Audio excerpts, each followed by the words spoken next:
Sandy back again, and I'm just going to chat a little bit about to the people that are doing this soul setting process, whether you've actually started or whether you haven't, and what I'm going to share a little bit with some of the things that I'm doing to kind of tweak the process and change it. I am going to be coming back to this and revisiting it and tweaking the whole sort of idea. I wanted to get it out super quickly so it would be here for January 1st for people, and because I had some people that really wanted to kind of do the New Year's Eve, New Year's Day thing, and other people who are just taking their time with it and going step by step, which is totally fine.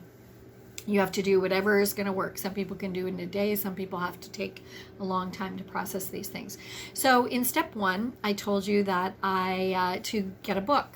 So I'm going to say there are some alternatives to that too. So for me, something that was really funny is I said that, but then I realized that that wasn't actually in alignment with something that I've committed to do for 2021. I'm already a minimalist and a nomad, and I'm going to be sharing more about those things on this channel, which I hope you'll check out when they're ready. But I've made a commitment to myself for 2021 to deepen my practice of minimalism, and one of those things is to rid as much paper as possible out of my life. And I had this book, and I'm sitting here going, this is actually not what is in alignment with my other desire. So I'm switching over with that, and I'm going to just use my laptop because I can actually easily put it in front of me. I know where the home keys are, and I can just type quite quickly and just type a couple of words and stay really centered in my practice, and I don't even have to open my eyes to write anything down, which is awesome. So that's something you could do. Or if you prefer to do to speak out loud, you can do that. So, you could do a little voice recording and just have it there. And when something pops into your head that you want to say, just say it out loud and do that instead of writing it down. Some people really feel the need to have that tactical, write it out. And there is definitely a connection, with that. So I'm going to see what happens when I use the computer and see how that changes it for me. So the other thing that you were asked to do is do meditation every day. That can be a definite stumbling block. For some people, that practice is something they do all the time. I've been doing meditation for about 20 years now. Yep. 2000, so just over 20 years, 21 years. And it came in and out of my life for a long period of time. And then I made a really strong commitment a couple of years ago to say, I'm going to do this every single day and I'm not going to miss it. So one of the ways I make sure that happens is, I mentioned it before about just doing it in your bed. That's the easiest way to do it, is to just sit up in bed. And I actually have my coffee, and I have my coffee beside me, and I just sit up and I sit and I hold my coffee and I smell the coffee and I drink the coffee while I'm doing my meditation. It's my coffee meditation in the morning. So the beautiful thing about that's really interesting is, after doing that for a number of years, because it's been at least 5 years, if not longer, that I've been doing that, what is funny is my body has started to associate coffee with calming down. Even when I smell it, it's like it just calms me down. There's like a process in there. Now, I'm sure the caffeine is probably affecting my body. I get that. But what's interesting, I don't feel jittery. I don't feel any of those kinds of effects. I feel is just gentle calmness, which is really awesome. So that's something that I do. And then again at night, I do, sit down, I do a little bit of yoga stretching and stuff, climb into bed, and I sit up and I just sit and put on the Insight Timer again and do a certain length of time of meditation, and then I can drift off to sleep. So those are practices that are the practical when to do them. If you haven't done a lot of meditation before, it can be a bit intimidating. It's really not complicated.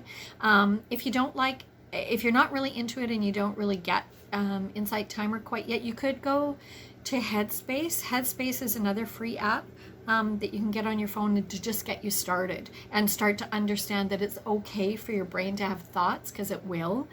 It's just a matter of, what you do with those thoughts, not attaching to them and just sort of letting them come, letting them ease and let them go. Some days I've even had to turn around to my brain literally and just say, psh, shh, you'll get your chance to talk again. It's my turn now.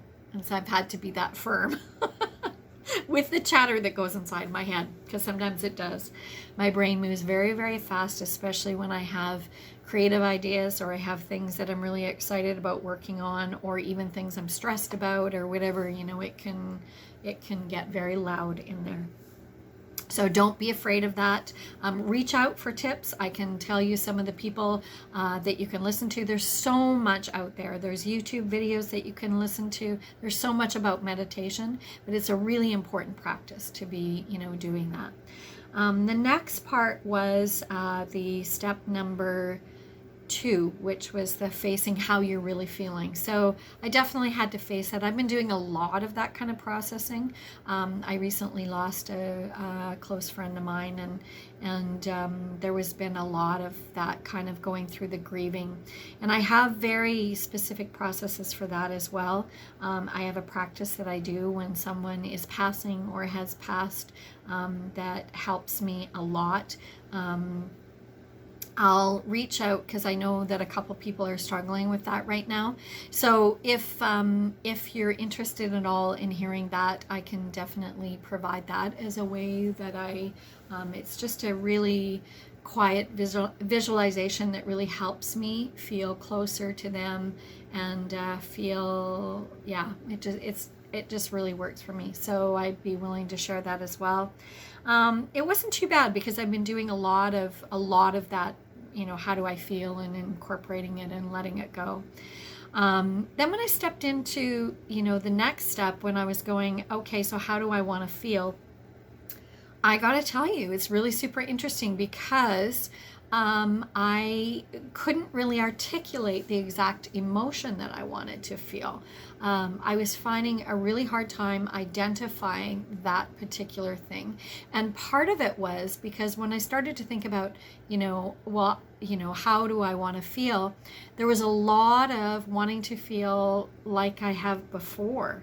In a non-COVID world, and we don't live in that world right now. So it's a little more of a stretch to say, holy cow, I was constantly getting that mixed emotion in there, because I'm going, you know what, I want to feel connected to people, but you can't do it in those old ways. So I was finding, even trying to, sort of think about those feelings and, and invoke them. It was quite often invoking things that were making me feel sad, places I can no longer go to, people that I can no longer see. So it was a bit tricky. So I'm finding that I have to really pare it down and make it really, really simple, and just going to the wanting to feel good, wanting to feel ease, wanting to feel, a softness and a lightness and a vibrancy in my body, but not too, it's a different kind of thing. So that's been interesting, and I'm kind of playing with that and going around, kind of traveling around the mulberry bush on that one, so to speak. So it's been interesting going through it, and then practicing those feelings. I've been going out and going into nature and getting out for a walk. But again, super gray out there right now. Today, I actually felt like I was walking in a black and white painting, because it was just all black, white, grays, and variances of gray, because the cloud cover was low, the cloud was dark, a dark gray, and everything was just, it was literally like being in a black and white painting. It was very interesting. So I do want you to reach out and tell me how you're doing, and I'm here to help along the way. And I'm going to be, like I say, I'm going to be tweaking this, because now I look back, and yes, I was getting out quick and doing it fast so that people could see what was going on. And I'll continue with that theme for right now, but I know when I come back to this and redo it, which I'm going to do at some point, I'm going to do it in a little bit different way. So I'm definitely listening and paying attention to what you're telling me about the things, and I'm here to help. So let me know how you're doing in the comments or send me an email, and we'll talk to you soon.